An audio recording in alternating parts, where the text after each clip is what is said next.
मैं कविता दलहन आप सभी का स्वागत करती हूँ हेल्थ वेल्थ एंड लाइफस्टाइल में। और आज के इस वीडियो का टॉपिक है पेरेंटिंग। मुझे अक्सर ऐसा लगता है कि बहुत सारी स्किल्स लाइफ पे हम सीख सकते हैं। जैसे अगर आपको खाना बनाना नहीं आता तो आप कुकिंग सीख सकते हैं, आपको कार चलाना नहीं आता आप ड्राइविंग सीख सकते हैं, आपको कोई म्यूजिकल इंस्ट्रूमेंट बजाना नहीं आता वो भी सीख सकते हैं।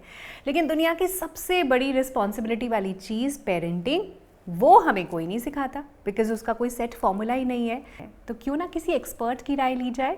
आज हमारे साथ जो एक्सपर्ट हैं डॉक्टर जमाल खान, उनका मैं स्वागत करना चाहूँगी। And he is the founder director of Denvax clinic, cancer immunotherapist तो हैं ही, and he is a father to 3 beautiful kids. Doctor Jamal Khan, बहुत बहुत स्वागत है आपका। कैसे हैं आप? नमस्ते, आपका शुक्रिया। आपने मुझे नया एक टेस्ट दिया है आज इस बात को करने का। आपने मुझसे लास्ट टाइम कहा था कि पेरेंटिंग पे बनाएंगे वीडियो, तो मुझे लगा भी कि तुम पेरेंटिंग की बात क्यों कर रही हो मुझसे। फिर तुमने कहा कि आपके बच्चे जो हैं अच्छा परफॉर्म कर रहे हैं लाइफ में, तो एक सबक मिल सकता है कि आपने भी अपना करियर शुरू किया था एक सब साधारण लोगों की तरह। मियाँ बीवी दोनों डॉक्टर थे, बच्चे भी थे छोटे छोटे, और डेवलपमेंट भी नहीं हुआ था जो आज स्टेज है वो 20 साल पहले नहीं थी। तो मैंने भी सोचा कि अपनी ज़िंदगी के पीछे जाकर देखा जाए कि मेरी पेरेंटिंग कैसे, मतलब मुझे कैसे पाला गया और मैंने बच्चों को या मेरी बीवी ने कैसे पाला।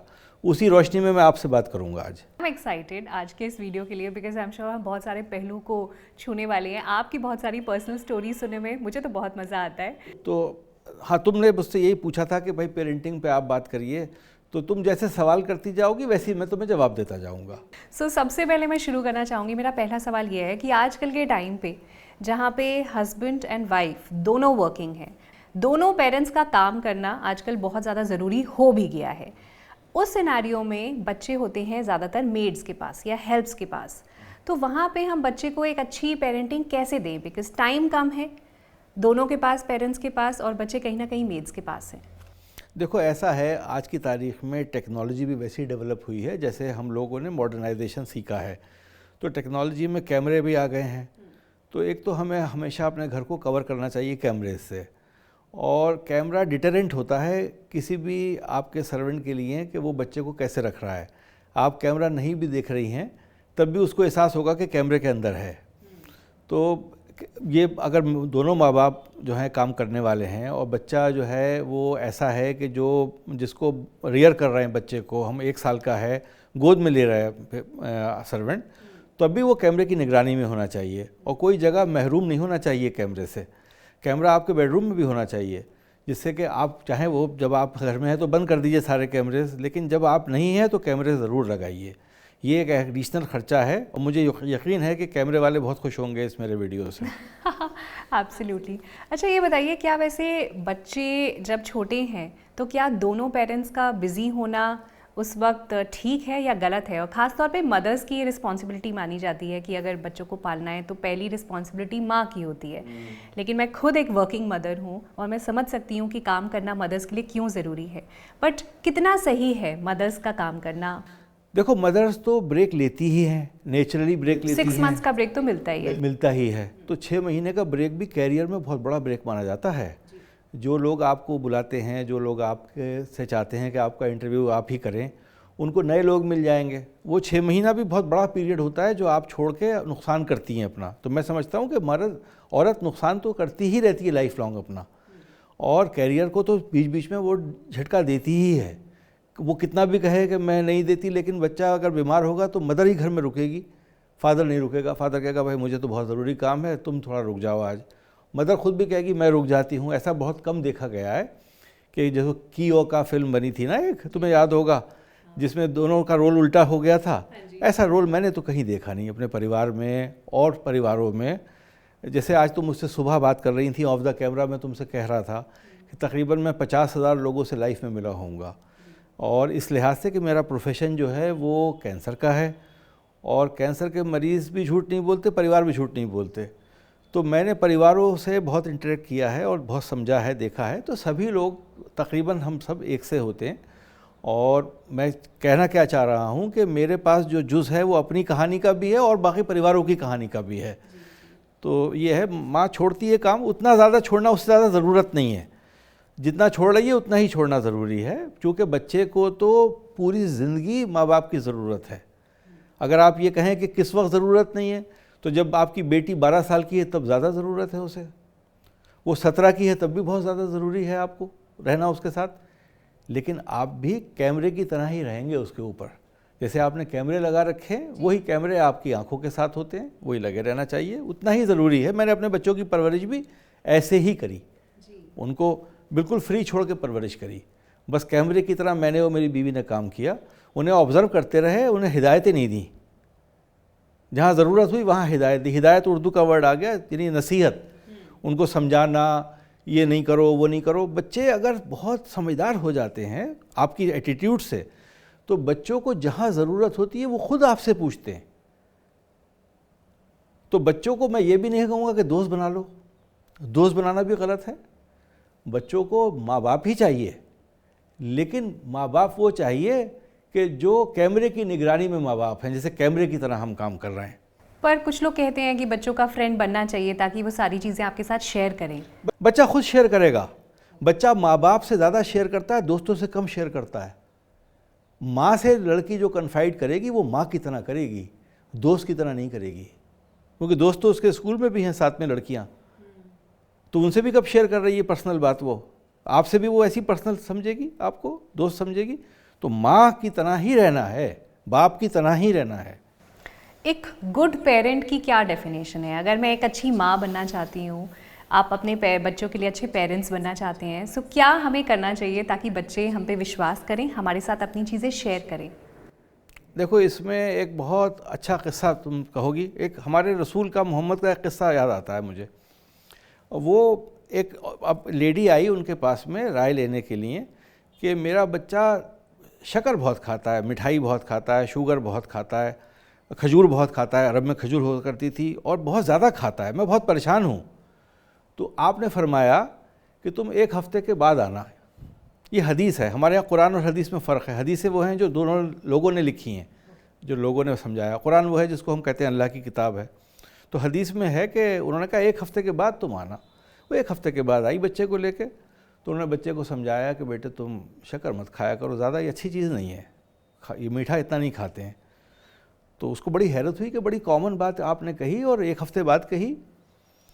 तो उसने पूछा उनसे, आपसे पूछा कि ये बताइए कि आप तो ये 1 हफ़्ते पहले भी कह सकते थे।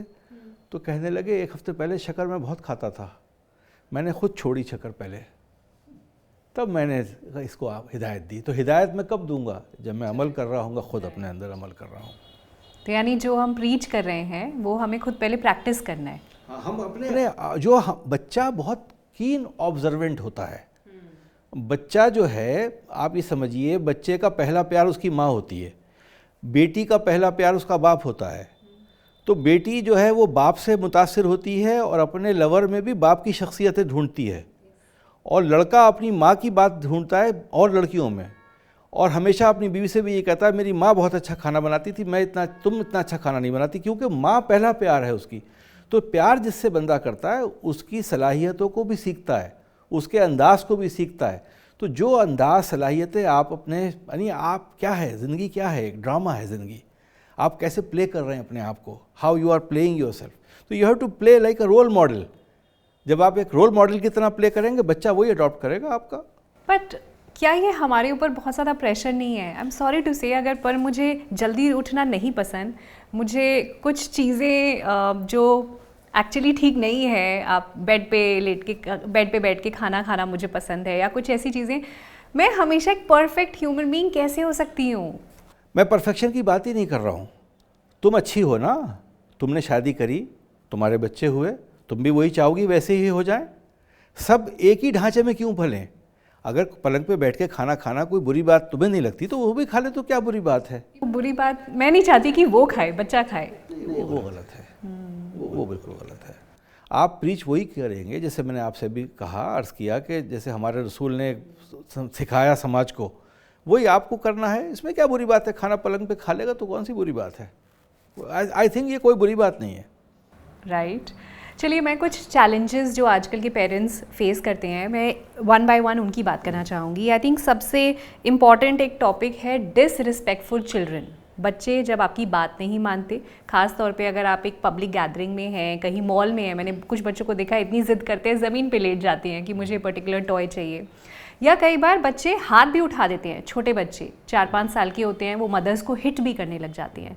तो ये जो डिसरिस्पेक्टफुल बिहेवियर होता है बच्चों का, इनसे इस बिहेवियर को कैसे करेक्ट किया जाए? देखो ऐसा है, सारे बच्चे ऑब्जर्वेंट होते हैं। मैंने कहा बच्चे, देखो दो चीज़ें हैं, पहले हमें ये देखना है बच्चा हमारा हेल्दी है कि नहीं है। हमें ये पता होना चाहिए कि बच्चों में भी मेंटल डिजीज़ होती हैं। बच्चों में, मैंने पिछली वीडियो में तुमसे कहा था, बच्चे हिलते रहते हैं, बहुत से ऐसे होते हैं मुस्तकिल हिलेंगे, लगेगा बात ही, वो हमेशा शेक कर रहे हैं, वो मोबाइल देखते रहेंगे, मतलब वो कभी भी खाली नहीं बैठ सकते, उन्हें कुछ ना कुछ ऑक्यूपेशन चाहिए, they want to do something और द अदर।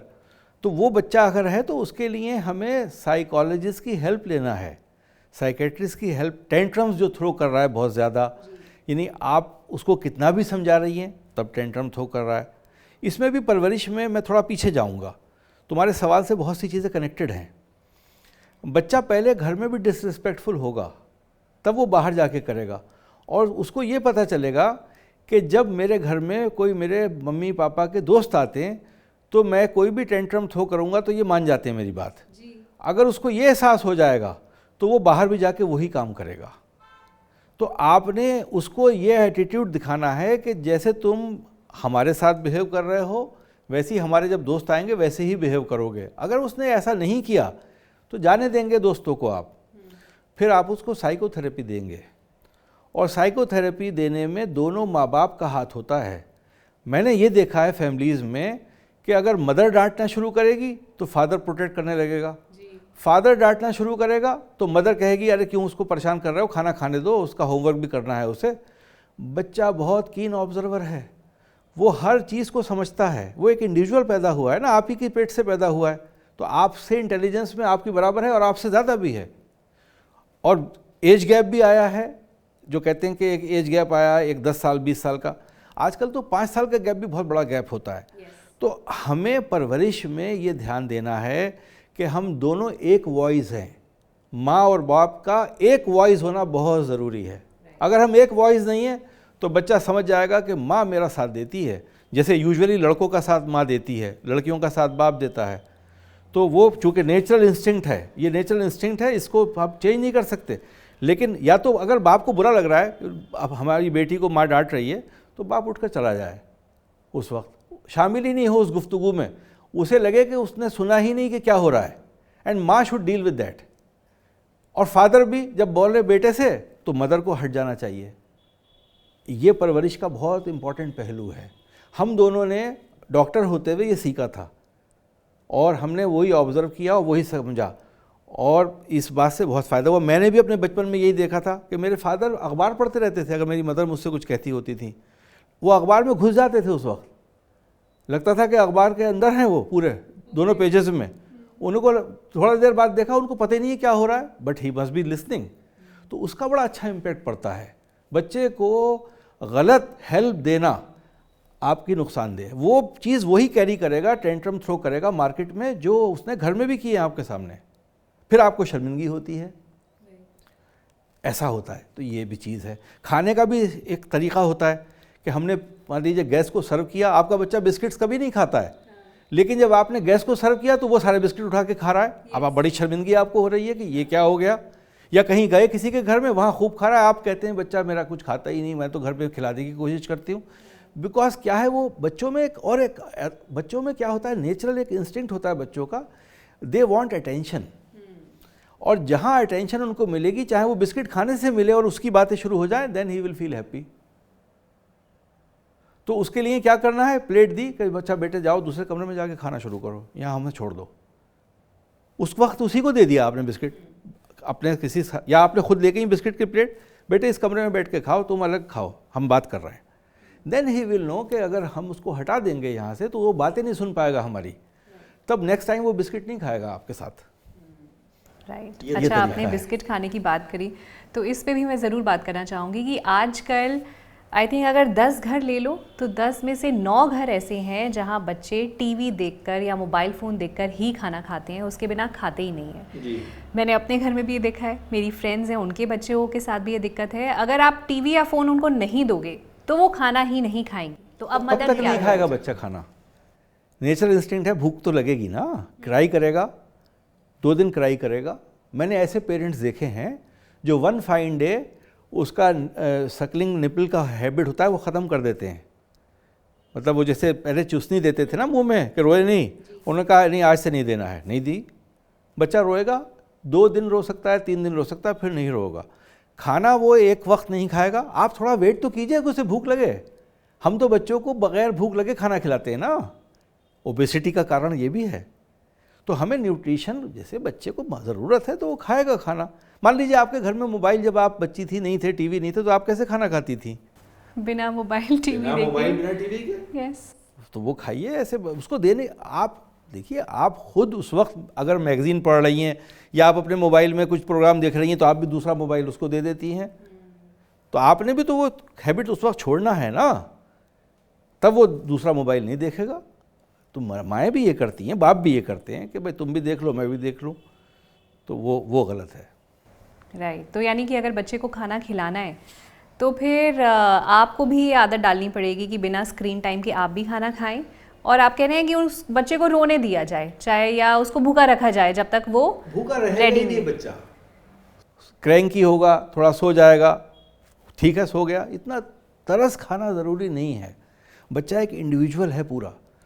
तरस जो है ना, जैसे मैंने देखा है हमारे यहाँ के बच्चे गिर जाते हैं, सब कहते हैं अरे चींटी मर गई उठा लो, अरे अरे चोट लग गई इसको, अरे कुछ नहीं हुआ, कुछ भी नहीं हुआ। Let him stand by himself, मौका दीजिए कि उठ जाए। मैंने तो वेस्ट में देखा है बच्चे गिरते हैं, वो कहते नहीं नहीं उठा लो। मैंने तो एक बार ऐसा हुआ, एक बार मैं यूएस में जा रहा था जहाज़ में, एक फ़्लाइट थी और वो छोटे प्लेन्स होते हैं वहाँ बिटवीन सिटीज़। तो यूजुअली जब आप लास्ट मोमेंट पे टिकट खरीदते हैं तो जगह जगह टिकट मिलते हैं अलग अलग। आपने भी देखा होगा, कोई सीट कहीं होती है। एक पेरेंट मतलब माँ बाप चढ़े, 3 बच्चे उनके, और 5 की सीट्स अलग अलग थीं और बच्चे छोटे छोटे थे। एक बच्चा मेरे बराबर बैठा आके, और बच्चा वाज काम and quite silent. He was just around 9 years old. उसने बीच में एक बार भी ये नहीं कहा, तकरीबन 1 घंटे की फ़्लाइट थी, या उसके बाप ने आके भी पीछे नहीं देखा कि वो बच्चा कैसे बैठा हुआ है, आराम से है। Because they have developed that habit. हमारा वो हैबिट अभी डेवलप नहीं हुआ है। हम बच्चों को साथ में रखेंगे, बिल्कुल करीब में रखेंगे, उनको इंडिपेंडेंट मौका दीजिए कि वो इंडिपेंडेंट हों, और तब वो आपसे कन्फेस भी करेंगे कि कहाँ आप गलती कर रहे हैं, कहाँ क्या कर रहे हैं। तो ये उठा लेना, गोद में एकदम पकड़ लेना, चुपटा लेना, रो रहा है तो हम कितना करते हैं। बच्चा लेटा है, सो रहा है। आपने तो देखा होगा, आप बाहर जाती हैं, आपके भाई बाहर रहते हैं, यूएस में आपने फरमाया था जी, वो बच्चों का बेडरूम भी अलग कर देते हैं जी, शुरू से अलग कर देते हैं। वो एक एक्सट्रीम है, मैं उस एक्सट्रीम तक नहीं जाना चाहता, लेकिन आप अगर 4-5 साल का बच्चा है और वो अगर स्कूल में भी गिरता होगा तो खुद ही तो उठता होगा। आपके सामने अगर गिर गया तो खुद उठ जाएगा। डॉक्टर जमाल, अभी आपने बात करी बच्चों को अलग सुलाया जाता है, तो क्या करेक्ट एज है बच्चों को अलग सुलाने की? कोई करेक्ट एज है नहीं, ये सिविलाइजेशन पर डिपेंड करता है, आप किस सिविलाइजेशन में है। मैंने कहा कि हम जो है डेवलप होते हैं over a period of hundreds of years. तो हिंदुस्तान में अगर आप रह रहे हैं और आपने बच्चे को अलग सुला दिया तो बच्चा जो है वो डिप्राइव्ड हो जाएगा। मेरे ख्याल में 3 साल जब वो बोलना सीख जाए, प्रॉपर आपको एक्सप्रेस कर सकता है, वो बाथरूम जाने के लायक हो गया, तब अकेला सुला सकते हैं। और अकेला हमेशा सुलाएं तो लाइट जला के सुलाएं, और लाइट जला के सुलाने से बच्चा डरता भी नहीं है रात में। और उसके टॉय साथ में रखें जिससे वो बहुत मानूस है, मानूस का मतलब फिर उर्दू आ गई बीच में, जिससे उसे बहुत करीबी लगाव है। डॉल पकड़ती है लड़की, हाँ, कार है बच्चे के पास, बॉय के पास, तो वो चीज़ें होती हैं, वो सो जाए और आप वो भी विजिबिलिटी में हो आपकी, ऐसा नहीं कि बिल्कुल ही आप दूर है। और मैंने अभी भी देखा है, मेरी डॉटर 6 इयर्स की है और उसकी कुछ फ्रेंड्स हैं जो अभी भी अपने हाथ से खाना नहीं खाती हैं। उनकी मेड्स या उनकी मदर उनको खाना खिला रही होती है। तो ये कितनी एज तक सही है? जैसे मुझे खुद कभी कभी लाड़ आता है अपने बच्चों पर, मैं खुद अपने हाथ से खिलाना पसंद करती हूँ, पर ये हैबिट बन जाए और बच्चा अपने हाथ से खाए ना, ये तो गलत है ना। किस एज में आपको छोड़ देना चाहिए बच्चे को? देखिए, बच्चों को डांटने के कई तरीके होते हैं। मैं आपको डांट समझाऊँ क्या होती है। एक तो चीखना होता है जो 3rd डिग्री हो गया, थर्ड डिग्री पे जाने की ज़रूरत नहीं है। एक होता है नॉर्मल आँख दिखाना, आपको आँख दिखाना आना चाहिए। आँख से बच्चा डरे, आपकी नज़र से वो घबराए, बस वो चीज़ जो है अगर वो आपने टेम कर लिया वो लेवल पे, तो वो आपका अचीवमेंट है। आपने बच्चे को ओवर प्रोटेक्टिव नहीं करना है। सुबह अभय जी हमारे जो प्रोड्यूसर हैं वो कह रहे थे कि ओवर पेरेंटिंग हो रही है, ये ओवर पेरेंटिंग के कैरेक्टरिस्टिक्स हैं।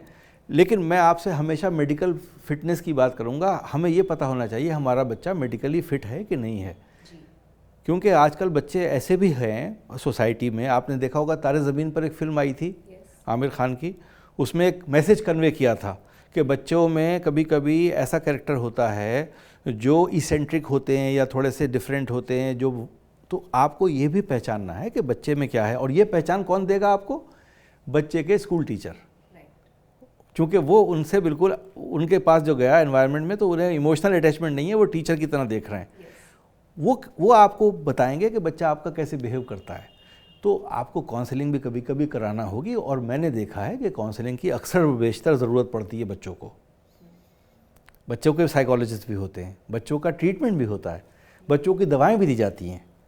ऐसी दवाइयां हैं जो लो डोज में दी जाती हैं जिससे बच्चे थोड़े से नॉर्मल हो जाएं। बहुत ज़्यादा टेंट्रम थ्रो कर रहे हैं, बहुत ज़्यादा परेशान कर रहे हैं, रात में सोते ही नहीं जब तक आपने उन्हें डांटा नहीं या मारा नहीं, ऐसे बच्चे भी होते हैं। मुस्तकिल हिलते रहेंगे। तो आपने उनको दवा भी देना है कभी कभी, और वो भी अंडर मेडिकल गाइडेंस। ये है।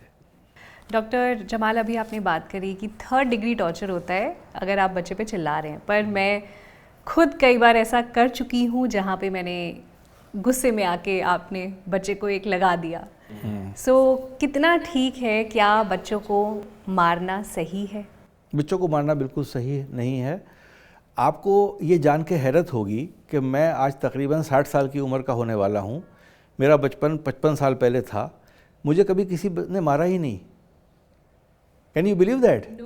मेरी माँ बहुत सख्त हैं, वो टीचर भी थी, मैंने बताया था, लेकिन हम उनकी आँख से डर जाया करते थे। उनकी आँख में ऐसा था कि जैसे लगता था कि हम बिल्कुल वहाँ सहम गए। तो मारना नहीं है बच्चे को। मारना जो है उसको बदले की भावना देता है, वो हमेशा रिपल्सिव एटीट्यूड करेगा। मतलब बच्चे को प्यार आपसे बहुत है, इसलिए वो आप पे बड़े होकर आपका गला नहीं दबाएगा, लेकिन वो उस दिन सोच लेगा कि मेरी माँ जालिम है, मेरी माँ जुल्म करती है मेरे ऊपर। क्योंकि जुल्म हम कब करते हैं?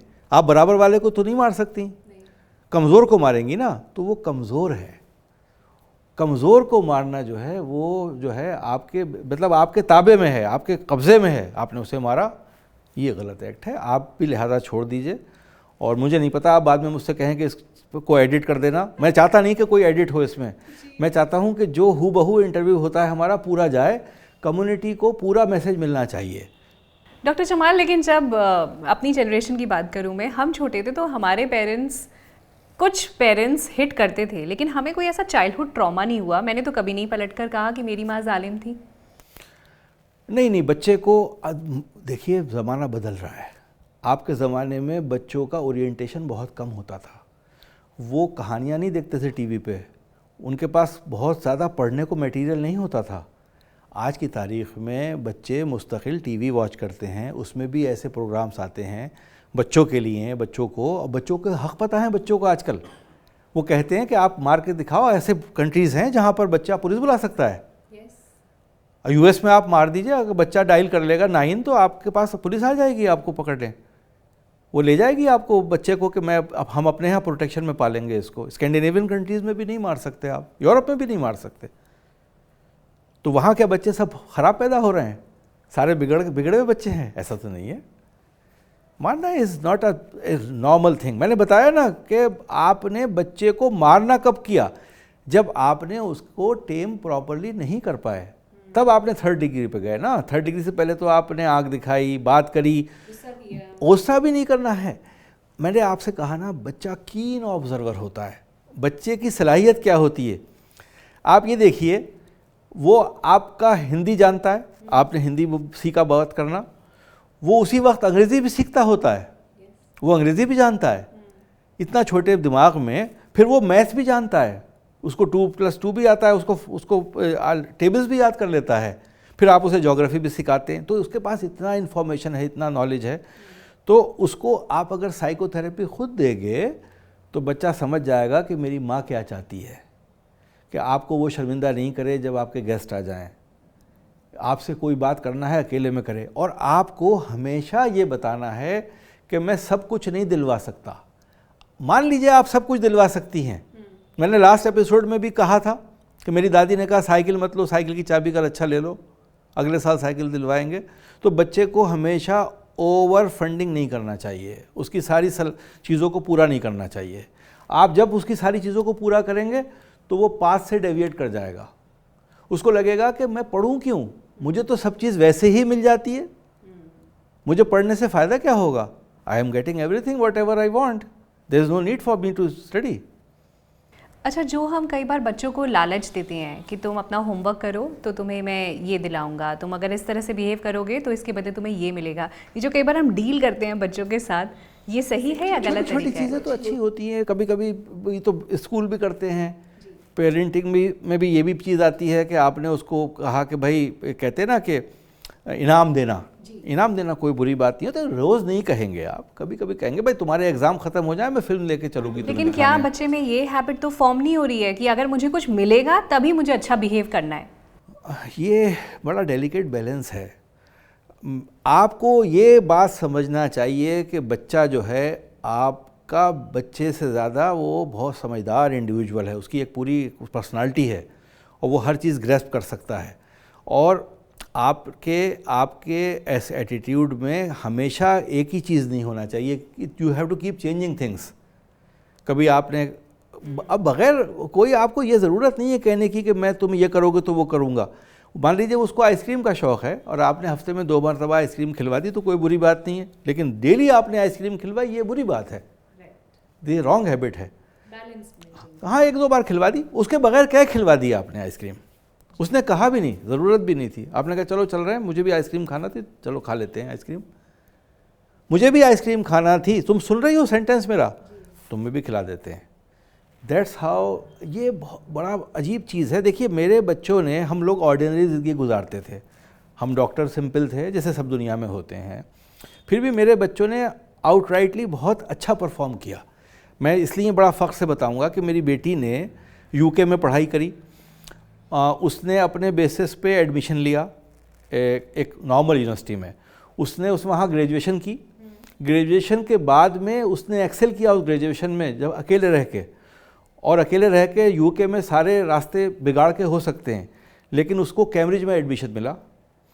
कैम्ब्रिज से उसने जब मास्टर्स किया तो उसको पीएचडी ऑक्सफोर्ड में मिली स्कॉलरशिप के साथ, और उसने कभी ये नहीं कहा हमसे कि पापा मैं बीमार हूँ, या मैं होम सिक हूँ, या मेरा टिकट आप इंडिया का कब करा रहे हैं, या आप कब मिलने आ रहे हैं। She has never demanded anything. ऐसी मेरा बेटा है, वो ज़्यादा माँ से प्रोटेक्टेड था, बहुत ज़्यादा होते ही हैं बच्चे, लेकिन वो भी गया मैनचेस्टर, उसने भी पढ़ाई करी। तो क्या है कि हमें बच्चे को, मतलब अल्लाह का करम है हम पे, मैं तो ये कहूँगा, लेकिन शायद हमारी पेरेंटिंग का भी ये असर रहा होगा कि जैसे हमने उनको तरबियत दी, माहौल दिया कि भाई हम तुम्हारे साथ सब कुछ करेंगे, तुम भी अपने हिसाब से सब कुछ करो, because life is yours, you have to see कि तुम्हें कहाँ पहुँचना है। मैं सिर्फ तुम्हें एक प्लेटफॉर्म दे सकता हूँ, उसके अलावा मैं ज़्यादा कुछ नहीं कर सकता। तो प्लेटफॉर्म दे दीजिए बच्चे को, फिर अल्लाह ने चाहा तो उसकी ज़िंदगी होगी। और हमेशा बच्चा एक्सेल नहीं करे तब भी परेशान मत होइए। अल्लाह ने हर किसी के लिए एक ज़िंदगी में मुकाम पैदा कर रखा है, वो उस मुकाम को हासिल करेगा अगर उसे करना है। ना आपकी वो जागीर है, ना आपकी वो प्रॉपर्टी है, ना आपका उस पर ज़्यादा हक़ है। और जहाँ हम चैलेंजेस की बात कर रहे हैं, एक और बहुत बड़ा चैलेंज जो आजकल लोग फेस कर रहे हैं, मतलब सालों से ही फेस कर रहे हैं वैसे, सिबलिंग राइवलरी। जहाँ 2 बच्चे आ जाते हैं वहाँ पे कहीं ना कहीं ये कंपैरिजन होता है कि बच्चों को हमेशा लगता है कि पेरेंट्स जो हैं वो दूसरे बच्चे से ज़्यादा प्यार करते हैं। तो वो उस चीज़ को कैसे समझाया जाए बच्चों को, ख़ास तौर पे जब बच्चे छोटे होते हैं तो उनको समझाना बहुत मुश्किल होता है। देखो, सिबलिंग रिवेलरी तो नेचुरल है, हमारे ज़माने में भी होती थी। हमारे वक्त में मुझे याद है, मेरी बहन थी छोटी मुझसे, तो जब वो आई तो फिर जाहिर सी बात है टॉयज़ डिस्ट्रीब्यूट हो जाते हैं, वो टॉयज़ खेलने लगेगी, आपको उस पर अपना हक़ होता है, तो वो एक नेचुरल है, बट एडजस्टमेंट हो जाता है और बच्चों को आपस में एडजस्ट करने देना चाहिए। उसमें माँ बाप को पेरेंटिंग करने की ज़रूरत नहीं है बहुत ज़्यादा। वहाँ कोई ज़्यादा पेरेंटिंग काम नहीं करती है, किसी का एक का साथ नहीं देना है, ना इसका ना उसका। और बच्चे क्वाइट एडजस्टिंग होते हैं, वो इतने छोटे होते हैं कि वो आपस में, जैसे तुमने बच्चे हैं, तुम्हारा 3 साल का है, 4 साल या 5 साल का है, तो they can't hurt each other, they would adjust with each other. और तुम ये कहोगे कि दोनों शेयर करेंगे, भाई हमेशा ये कहना है ये इसका टॉय है उसका टॉय है, नहीं, ये शेयर करेंगे, ये अल्लाह मियाँ ने गिफ्ट भेजी है, दूसरा बच्चा आया है, तुम्हारा शेयर करेगा सामान। तो ये चीज़ है। दूसरा ये कि जैसे मैंने शुरू में कहा, बड़ा वाला बच्चा जो होता है उसको लगता है कि छोटे बच्चे पे ज़्यादा माँ का प्यार चला गया, तो वो भी है, लेकिन उसको भी समझा सकते हो कि इसको बेटे ज़रूरत है खाने की, इसे खिला कैसे सकते हैं, तुम्हें भी हमने ऐसे ही पाला था, तुम छोटे थे तब भी हम तुम्हें दूध अपने हाथ से पिलाते थे, इसको नहीं पिलाएंगे तो कौन पिलाएगा, तुम पिला दो, अच्छा पकड़ के बोतल, तुम पकड़ो ज़रा, तो वो पकड़ के पिलाना शुरू कर देगा। ये this is how you have to make things easy. और ये जो मैं तुम्हें बातें बता रहा हूँ ना, ये कोई ऐसी बातें नहीं बता रहा हूँ कि तुम्हें बहुत मेहनत करना है इन बातों के लिए, ये नेचुरल इंस्टिंक्ट में आना चाहिए। तो ये कोई ज़्यादा मेहनत का काम नहीं है। Parenting is very easy, very enjoying and very very very very enjoying और बहुत ही सूदिंग। यानी आपकी कंप्लीट जो लाइफ होती है, जो हमारा एक वो है साइकिल है ज़िंदगी की, उसमें पेरेंटिंग बहुत खुशनसीब लोग करते हैं। सब लोगों के बच्चे पैदा नहीं होते हैं, बहुत से लोगों की शादी नहीं होती है, बहुत से लोग बच्चे पैदा नहीं करना चाहते, बहुत से लोग सुखी परिवार नहीं होते हैं जहाँ मियाँ भी है, बीवी भी है, 2 बच्चे भी हैं। तो ये तो बहुत खुशनसीबी है कि अल्लाह ने हमें, भगवान ने ऐसा मौका दिया कि हम ये कर पा रहे हैं। तो ये बहुत नॉर्मल सा फिनोमिना है। मैं कहूँगा कि मैंने कुछ ज़्यादा अचीव कर लिया, ऐसा कुछ नहीं किया, but we try to be as, सोचिए कि एग्जाम्पलरी फॉर देम, जैसे हम चाहते थे कि वो बने, वैसे ही हमने अपने दोनों ने रोल प्ले किए उस वक्त में, और वही रोल प्ले करते रहे, उसी से वो बच्चे अच्छे चले जाते हैं, होते जाते हैं। डॉक्टर जमाल, आज आपके बच्चे बड़े हैं, सेटल्ड हैं, तो आज आप ये बात बोल रहे हैं कि parenting is a very enjoyable process और आपने खूब इंजॉय किया। पर इस एज में जब बच्चे छोटे होते हैं, जब आप अपनी प्रोफेशनल लाइफ, पर्सनल लाइफ वही मैनेज कर रहे हो, साथ साथ बच्चे भी रेस कर रहे हो, कितना सारा स्ट्रेस ले रहे हो, उस वक्त ये बातें समझ नहीं आती हैं। आई थिंक एक एज पे पहुंचने के बाद तब आपको समझ में आता है, जो बीता हुआ टाइम था। तुम्हारी बात कट रही है, माफ़ करना, खूब समझ में आती हैं। देखो, हम लोग मेडिकल कॉलेज में एक रिस्पेक्टेबल टीचिंग लाइफ गुजार रहे थे।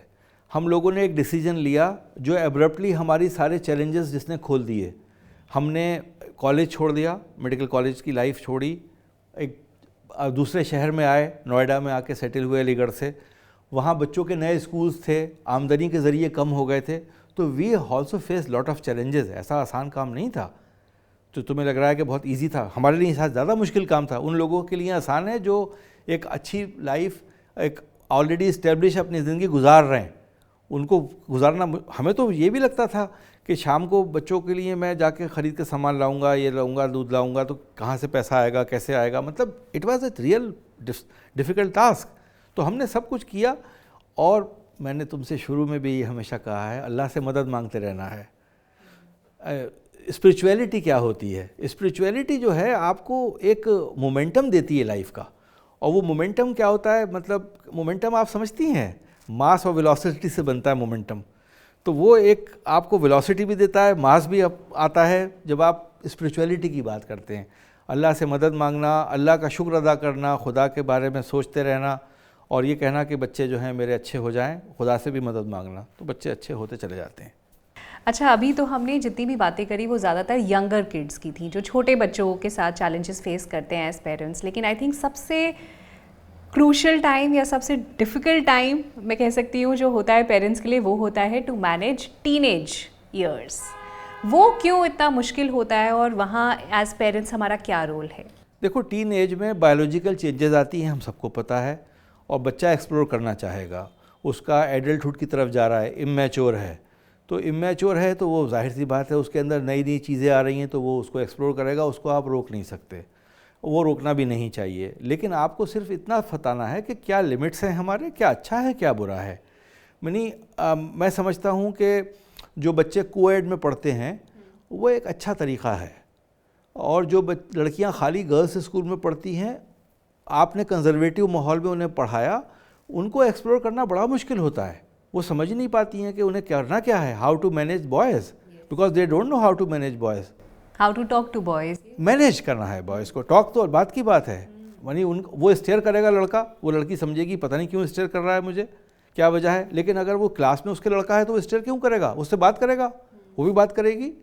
और मैं भी कोएड में पढ़ा, मुझे तो कभी एहसास ही नहीं हुआ कि मतलब हम किसी से ऐसी दोस्ती भी कर सकते हैं क्लास में कि जो मानी एक्सप्लॉइटिंग नेचर की हो जाएगी।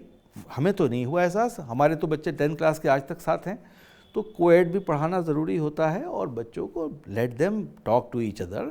बस यू हैव टू जस्ट, मैंने कहा ना शुरू में तुमसे इस वीडियो के, कि we have to be like a camera. जहाँ कैमरे का रोल क्या है, कैमरा बोलता थोड़ी है, ऑब्जर्व करता है, खाली ऑब्जर्व करते रहिए। जहाँ आपको लगे तो आप किसी वक्त कह दीजिए कि भाई ये करो। पेरेंट, आजकल स्कूल्स में बहुत प्रॉब्लम है, स्कूल्स में भी नेचर जो है ना वो क्या है कि एक तो पढ़ाई का सिस्टम बड़ा पुराना है, ऑर्थोडॉक्स सिस्टम है, क्रैम करने वाला है, रटना है, वो एग्ज़ाम देना है, टेस्ट देना है। बनी कोई ऐसी चीज़ें नहीं है जिसमें कि हम कहें कि नई चीज़ को सीख रहे हैं बच्चे, नई बात सीख रहे हैं। टीचर भी करिकुलम को आके पढ़ाएगा, उसका इंटरेस्ट क्रिएट नहीं हो पाता क्लास में बच्चे का।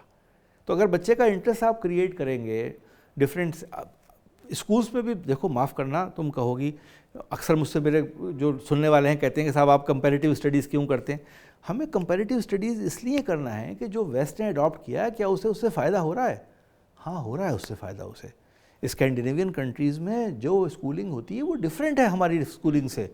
वहाँ पर क्रैम्प है ही नहीं, होमवर्क नहीं है वहाँ। इनफैक्ट स्कूल्स में ड्रेसेस नहीं है आजकल, यूनिफॉर्म नहीं है, कोई ड्रेस पहन के नहीं, कोई भी ड्रेस पहन के आप आ जाओ, कंफर्टेबल है आप आ सकते हैं, कोई मुश्किल नहीं है। तो you have to adopt to all these changes. और जब आप एक ही ढर्रे पे चलते रहेंगे जो 50 साल पहले आपने कायम किया था, तो परेशानियाँ आएंगी। अच्छा, टीनेज ईयर्स में जब बच्चे आते हैं ना कहीं उनकी पूरी दुनिया उनके सिर्फ फ्रेंड्स हो जाते हैं और माँ बाप से वो शायद बात भी नहीं करते हैं। तो एज पेरेंट्स हमें क्या एफर्ट लेना चाहिए कि हम अपने बच्चे से ज़बरदस्ती बात करने की कोशिश करें, या we have to let the situation? 13-14 साल का बच्चा बहुत सफिशिएंट है, वो अपने आप को समझ सकता है। He can manage himself, she can manage herself, no need to extra give guidance to her. अच्छा, मेरी एक फ्रेंड है, उसने एक बार मेरे से कन्फेस किया कि उसका आई थिंक 14 साल का बेटा है, कि उस बेटे के साथ जो भी चीज़ें होती हैं वो थ्रू टीचर्स उसको पता चलती हैं और उसका बेटा उसके साथ कुछ चीज़ें शेयर नहीं करता। तो जब बच्चे शेयर करना बंद कर दें और आपको टीचर से या उसके फ्रेंड से उसकी एक्टिविटीज़ के बारे में पता चल रहा है, तब आप कैसे डील करें? पता तो चला, पता चल गया, ये बहुत है। ज़रूरी क्या है कि आपसे ही कहे? आप क्यों अपने आप को इतना रोल मॉडल बनाना चाहती हैं कि हर बात आपसे ही शेयर करें? आपको पता चल रहा है, वही बहुत है, ये कोई बुरी बात नहीं है। और जब बच्चों में एग्रेशन आ जाता है इस एज में, बिकॉज हार्मोनल चेंजेस हो रहे होते हैं बॉडी में, तो उस एग्रेशन से, उस एंगर से कैसे डील करना है? कामली। जब देखो बच्चा हमेशा पागलपन की तरह नहीं रहेगा, नॉर्मल भी तो होगा, वो पीरियड पे उसको समझाना ज़रूरी है। और दूसरी बात ये है समझाना, हमेशा बच्चे को ये पता होना चाहिए कि तुमने उसे क्या प्रोवाइड किया। क्या वो ऐसे ही होता अगर तुम दोनों नहीं होते? तो खुदा ना करे तुम दोनों नहीं होते और बच्चा बढ़ रहा होता, तो क्या जो कंफर्ट तुमने उसे दिया वो उसे मिल रहा होता? He should understand the importance of दो you people as to what you have given them. ये समझाना पड़ता है कि हमने तुम्हें यहाँ तक लेके आए तो हमने मेहनत की है तुम्हें यहाँ तक लाने के लिए। जो आज तुम हमसे गुस्सा कर रहे हो, तुम हमें समझाने की कोशिश कर रहे हो, हम समझे बैठे हैं सब बातें। अगर हम नहीं होते तो तुम यहाँ होते। बच्चा खूब समझता है इस बात को। एक बार शर्मिंदा कर दीजिए आप उसको, अगली बार आपसे बदतमीजी नहीं करेगा, मेरा दावा है। और करेगा तो फिर आपको ट्रीटमेंट देना है उसे। देन ही रिक्वायर्स ट्रीटमेंट और she requires treatment, which is very essential. अच्छा, इस ही एज में ये जो हार्मोनल चेंजेस हो रहते हैं, उसी में ही ऑपोजिट सेक्स की तरफ अट्रैक्शन भी बढ़ जाता है और बहुत सारे टीनेज बच्चे they get into relationships at a very young age. तो वहाँ एज पेरेंट्स अगर आपको पता है कि your child is dating someone, तो आप कैसे रिएक्ट करें? देखिए, मैंने आपसे यही कहा कि ये बायोलॉजिकल नीड्स हैं, चेंजेस हैं जो सोसाइटी में यूजुअली ग्रेजुअली आती जा रही हैं। जनरेशन गैप बोलते थे ना हम पहले, तो हम पहले बोलते थे जनरेशन गैप कितना होता था पता है तुम्हें? 30 साल का, 35 साल का, ये जनरेशन गैप था। ये छटते छटते 5-10 साल का हो गया। अब जो 10 साल पहले चीज़ें थी नहीं थी, वो 10 साल बाद अब सब चीज़ें हैं। बच्चों को बहुत मालूमात हैं, बच्चों को, चूँकि आपने मालूमात दी हैं वो खुद भी ढूंढ रहे हैं, तो इसमें अच्छाई भी है और बुराई भी है। अच्छाई और बुराई को भी आपको पैरामीटर सेट करना है कि अच्छाई क्या है, बुराई क्या है। और हमें देखिए इसमें क्या है कि मैं जैसे ये कहूँ कि तुम्हारा बेटा है, तुम बेटे की तरफ से परेशान नहीं हो, बेटी की तरफ से परेशान हो, ये एटीट्यूड भी गलत है। अगर बेटा तुम्हारा किसी लड़की के साथ डेट कर रहा है और तुम्हें मालूम है कि उसकी मदर को पता नहीं है, तो तुम्हारा फ़र्ज़ है कि उसकी मदर को फ़ोन करके कहो कि मेरा बेटा तुम्हारे घर पे ज़्यादा नहीं आना चाहिए, तुम्हारी बच्ची भी को भी तुम, इसलिए कि मैं नहीं चाहती कि तुम्हारी बच्ची को कोई नुकसान हो, हर्ट हो जाए वो किसी स्टेज पे। तो you have to act both ways. आपको ये नहीं है कि आपने अपनी लड़की के लिए मापदंड अलग बना रखा है, लड़के के लिए मापदंड अलग बना रखा है। समझ रहे हैं आप? तो ये चीज़ भी हमें बताना है, और आपको पता है तो आप उसकी फैमिली से मिलें, बात करें। बच्चों में क्या होता है, सबसे बड़ी परेशानी ये है, बच्चों को जो आपके उम्र में होता है वो उनके पास चीज़ें नहीं होती हैं, पैसा नहीं होता उनके पास, जगहें नहीं होती उनके पास। अगर आप ये दो चीज़ें लिमिट कर देंगे तो बच्चे ज़्यादा बिगड़ेंगे नहीं। पैसा ज़्यादा नहीं होना चाहिए और उनको फैसिलिटीज़ अवेलेबल जगहों की नहीं होना चाहिए, then things will become much better. ये भी चैलेंज आता है टीनेज ईयर्स में, क्योंकि हम उसी की बात कर रहे हैं अभी। कंपनी बहुत मैटर करती है, बच्चा किन बच्चों के साथ और बच्चों के साथ रह रहा है, अपना टाइम स्पेंड कर रहा है, बिकॉज इस एज में they pick up a lot of things.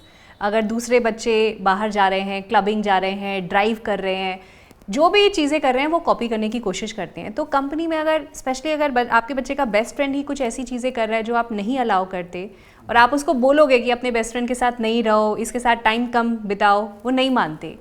तो जब बच्चे बहुत ज़्यादा अटैच हो जाते हैं अपने फ्रेंड्स के साथ, जो कि एक अच्छी कंपनी अगर नहीं है, तो फिर माँ बाप किस तरह से डील कर सकते हैं? देखो, चैलेंजेस तो बहुत हैं सोसाइटी में, मुश्किलें भी बहुत हैं, लेकिन मैंने तुमसे एक बात कही है कि जो अपब्रिंगिंग होती है वो 13 साल में शुरू नहीं होगी, वो शुरू होगी 1 साल की उम्र से। अगर आपने 1 साल से 13 साल तक बच्चे को सही नहीं रख पाए तो 13 साल 14 साल की उम्र में कैसे सही रखेंगे? और अगर शुरू से सही रखा है तो वो आपकी स्टैंडर्ड्स को फॉलो करेगा। मैं अलीगढ़ में गया, मेरी एज 14 साल 15 साल की एज थी, हाई स्कूल करके मैं गया। उस वक्त भी अलीगढ़ में नशा भी था और शराब भी पीते थे लोग, और इस किस्म की बातें थीं जो बहुत ही ज़्यादा ख़राब थीं, जो आज की तारीख़ में भी कहते हैं कि नहीं होती, वो उस वक्त भी होती थी, आज से 40 साल पहले। हाँ, लेकिन जब मुझे ये मिशन था मेरा कि मैं क्यों जा रहा हूँ अलीगढ़, तो मिशन मेरा हमेशा सामने रहा। देखने वाले माँ बाप नहीं थे उस वक्त, तो मोबाइल नहीं होते थे उस वक्त, तो फ़ोन करने का मकसद ये होता था। पीसीओ भी बाद में आए थे, पीसीओ भी नहीं होते थे, ट्रंक कॉल होती थी, पोस्ट ऑफिस जाया करते थे, उससे कहते थे ट्रंक कॉल कर दो रामपुर में घर पर, तो वो कहता था अर्जेंट बुक करूं या नॉर्मल ट्रंक कॉल। हम कहते थे नॉर्मल ट्रंक कॉल बुक करो, तो शायद 2-4 रुपये में बात हो जाती थी। तो हम बैठे रहते थे, खाली ये कहते थे पैसे भेजना है, पैसे भेज दीजिए, या पैसे नहीं आए हैं। बाकी तो माँ बाप को पता ही नहीं होता था बच्चा क्या कर रहा है। लेकिन क्या उस वक्त इंजीनियर डॉक्टर नहीं बने? उस वक्त भी MBA किया लोगों ने, उस वक्त भी सब टीचर्स बने अच्छे। तो ओवर पेरेंटिंग यूँ नहीं थी कि फैसिलिटीज़ नहीं थी। तो 14 साल का बच्चा सिवाय फिज़िकली इमेच्योर होने के मेंटली पूरा मैच्योर होता है। वो फिज़िकली इमेच्योर हो सकता है, मेंटली पूरा मैच्योर है, he can take care of himself. और वो एज जो है क्लास 9 से शुरू हो जाती है, 10 से 11-12 में तो पूरा प्रॉपर बच्चा मैच्योर होता है। उसको आपने अगर क्लास 2 से या क्लास 1 से 10 साल तक ट्रेनिंग दे दी, 9 साल तक training they the, which is enough for his life. Right. तो आई थिंक ये बात बहुत सही बोली कि यंगर एज में, यंगर डेज में अगर आप अच्छे से ध्यान रख रहे हैं, सही संस्कार दे रहे हैं, सही परवरिश कर रहे हैं, तो आपको जब टीनेज ईयर्स या आगे चल के दिक्कतें नहीं आएंगी। और अगर दिक्कतें आ रही हैं तो कहीं ना कहीं प्रॉब्लम संस्कार दे नहीं रहे हैं, आपके संस्कार एडॉप्ट कर रहा है। हाँ, ये भी आपके संस्कार वो एडॉप्ट कर रहा है। जो आपके संस्कार हैं वही तो एडॉप्ट करेगा। देना क्या है? हमें देना कुछ भी नहीं है, हम वही चीज़ खुद कर रहे हैं, वही चीज़ बच्चा सीखेगा। डॉक्टर जमाल, कौन से ऐसे साइंस हैं जिनसे हमें पता चल सकता है कि हमारा बच्चा ही इज़ डूइंग फाइन या he is not doing fine, in the sense कि आजकल ड्रग्स बहुत ज़्यादा अवेलेबल है, स्कूल्स में भी बच्चे शुरू कर देते हैं, सिगरेट के साथ ड्रिंकिंग शुरू कर देते हैं। तो कौन से साइंस हैं जिनसे हमें पता चल जाए, जो थोड़े अलर्ट होने वाले साइंस हैं कि अगर ये साइंस बच्चे में नज़र आ रहे हैं, that means you seriously need to take action? देखिए, ऐसा है कि इसमें टीचर्स के साथ कांटेक्ट बहुत ज़रूरी होता है। टीचर्स जो होते हैं उनको तकरीबन सब बातें पता होती हैं, और टीचर्स से मिलते रहना, पेरेंट टीचर मीटिंग में जाना, बात करना, और टीचर्स पर रिलाई करना। और कोई भी टीचर गलत बात नहीं करेगा आपसे, आपके बच्चे से। वो क्यों मतलब कहते ना कि मेरा टीचर मेरे बच्चे पे ध्यान नहीं देता, ऐसा भी कहते हैं, या मेरे बच्चे से जलता है वो मेरे बारे में। सेक्शन चेंज करा देते हैं जाके लोग कि सेक्शन चेंज कर दीजिए, मेरा बच्चा तो ठीक है, बट टीचर ही ख़राब है।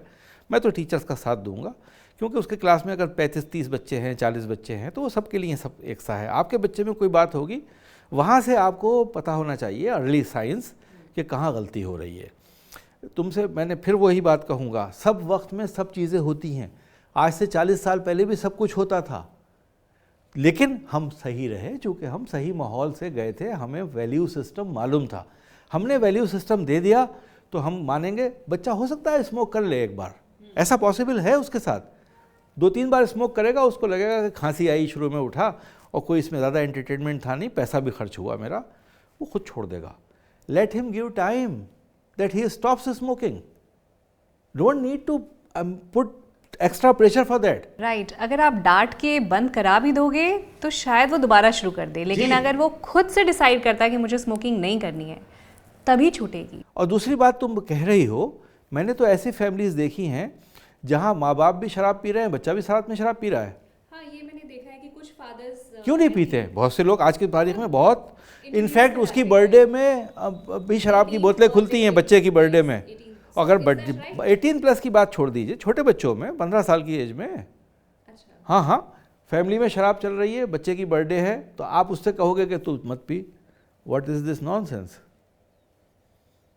When you are celebrating yourself with the drink, how can you avoid a son to not to take that drink? तो ये है, तो आपकी वैल्यू सिस्टम्स को बच्चा अडॉप्ट करेगा। बच्चा आपकी अक्कासी करता है। देखो, उर्दू के वर्ड बड़े प्यारे होते हैं, मैं बोल देता हूँ। हाँ, अक्कासी करता है मीन्स आपकी नेचर को फॉलो करता है। अक्कासी का कोई, शायद अक्कासी का कोई तोड़ है नहीं, कोई ऐसा वर्ड मुझे मिलेगा नहीं जिस आपका बच्चा आपकी अक्कासी करता है, ये समझ लो। जैसे आप हो वैसे ही आपका बच्चा आपको वो फॉलो करता है। तो ये है। आई थिंक हमने काफ़ी चीज़ें डिस्कस करी, काफ़ी मैंने अपने क्वेश्चंस भी आपसे पूछ, और जनता के भी कुछ क्वेश्चंस हैं जो आपसे पूछना चाहते हैं, वो मैंने लिखे हुए हैं, आपसे ज़रूर पूछना चाहूँगी। तो ज्योति है, इन्होंने, ये दिल्ली में रहती है, इनका सवाल है कि इनका 15 इयर्स का सन है और वो अभी तक बहुत अच्छा क्रिकेट खेलता था, लेकिन जब से उन्होंने अपने बेटे को मोबाइल फ़ोन लेके दिया है, तब से उसने क्रिकेट खेलना बिल्कुल बंद कर दिया है, और जो स्कूल के टीचर्स हैं उनके साथ भी कोई इंटरेक्शन नहीं है। तो वो क्या करें? देखो, ऐसा होता है, बच्चा ना चेंज करता है अपने एटीट्यूड्स को। कोई ज़रूरी नहीं है कि क्रिकेटर बनने के लिए क्रिकेट खेलेगा। अगर उसने क्रिकेट छोड़ दिया तो हो सकता है वो क्रिकेट से अब ऊब गया हो। हमने भी बचपन में खेल खेला था, लेकिन एक स्टेज पर जाके हमने नहीं खेला। हो सकता है उसका एक्टिंग में रुझान हो। उससे पूछना है कि तुम क्या करना चाहते हो फ्यूचर में, और वो कहेगा कि साहब मुझे खुद माँ से कि मुझे नहीं मिल रहा है बात, क्या करना चाहता हूँ, तो उसको सुझाव दे कि अगर तुम्हें कुछ बात नहीं मिल रहा है तो तुम पढ़ाई पे ध्यान दे दो। खेल तुमने बंद कर दिया, तुम पढ़ोगे, गरीब आदमी के लिए पढ़ाई से अच्छी चीज़ कोई होती नहीं तरक्की करने के लिए। तुम ये पढ़ाई कर लो। अब क्रिकेट तुमने खेलना बंद कर दिया, कोई बात नहीं है, खेलना था तुमने खेल लिया। तुम ज़रूरी नहीं है कि दुनिया में चैम्पियन बन के ही दिखाओगे क्रिकेट में। अजय वर्मा है, इनका सवाल है कि कई बार हम क्या करते हैं कि छोटे बच्चों के नाम रख देते हैं, प्यार वाली जो पेट नेम्स होते हैं। अगर घर में छोटा बेटा हुआ है, कई बार उसको प्यार से छोटू कहने लगते हैं, या फिर कोई वेट अगर किसी बच्चे का ज़्यादा है उसको लड्डू कहने लगते हैं। तो कई बार हाइट से, कलर से, वेट से हम कई बार जो प्यार वाले नाम रख देते हैं, वो कितना सही है? क्या वो इम्पैक्ट करता है बच्चे को? देखो, वर्मा साहब को किस्सा सुना दूँ। मेरी दादी से बचपन में किसी ने कहा कि इसका छोटा नाम क्या है, तो उन्होंने कहा इसका छोटा और बड़ा नाम जमाल है, इसके अलावा इसका दूसरा नाम कोई नहीं है। ये मेरी दादी ने उन साहब से कहा। तो ये नाम रखना गलत होता है। जो नाम आपने एक लिखा है वही सही है, उससे उसकी शख्सियत की ताबीर आती है। उसकी पर्सनालिटी को आप डिस्क्राइब कर रहे हैं, छोटू से, कालू से, मोटू से, पतलू से, तो ये गलत है। ये तस्बीह देना कहलाता है। तो ये तस्बीह देना नहीं चाहिए बच्चे के नाम के साथ।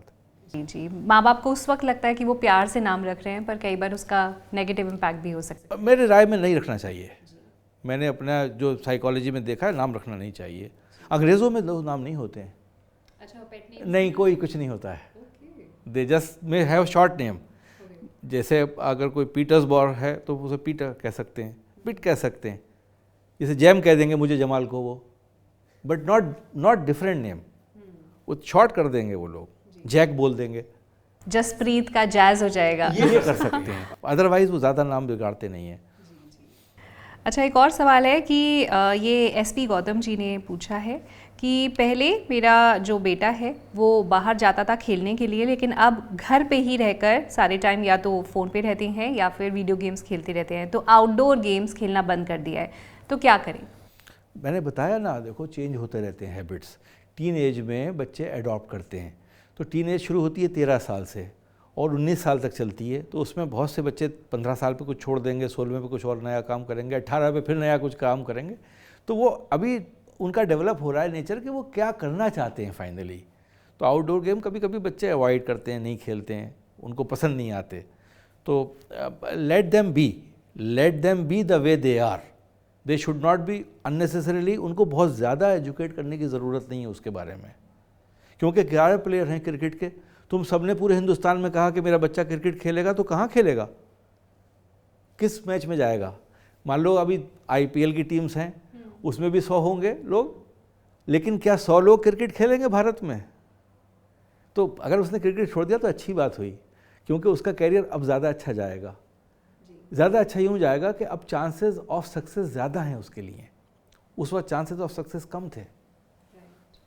सो बस मेरे सवाल यही थे आज के। आई थिंक हमने काफ़ी लॉन्ग डिस्कशन किया, काफ़ी सारे अलग अलग पहलू छुए। अगर कुछ मिस हो गया होगा देन आई एम श्योर, मैं चाहूँगी कि इस वीडियो के एंड में आप अपने कमेंट सेक्शन में ज़रूर लिख के बताएं कि और क्या सवाल आप पूछना चाहेंगे डॉक्टर जमाल से। इन दी एंड मैं चाहती हूँ कि आप एक बार फिर से कंक्लूड कर दीजिए कि सही तरह की पेरेंटिंग अगर करना चाहते हैं तो आपको क्या करना है। सही तरह की पेरेंटिंग अगर आप करना चाहते हैं तो आपको जैसे बच्चे चाहिए वैसे ही आपको बनना है। एक तो बात यह है। दूसरा बात यह है कि बच्चे को आप नज़र में रखें, और जैसे कैमरा नज़र में रखता है, ऑब्जर्वेंट रहें और उसको हिदायतें देना बंद कर दें।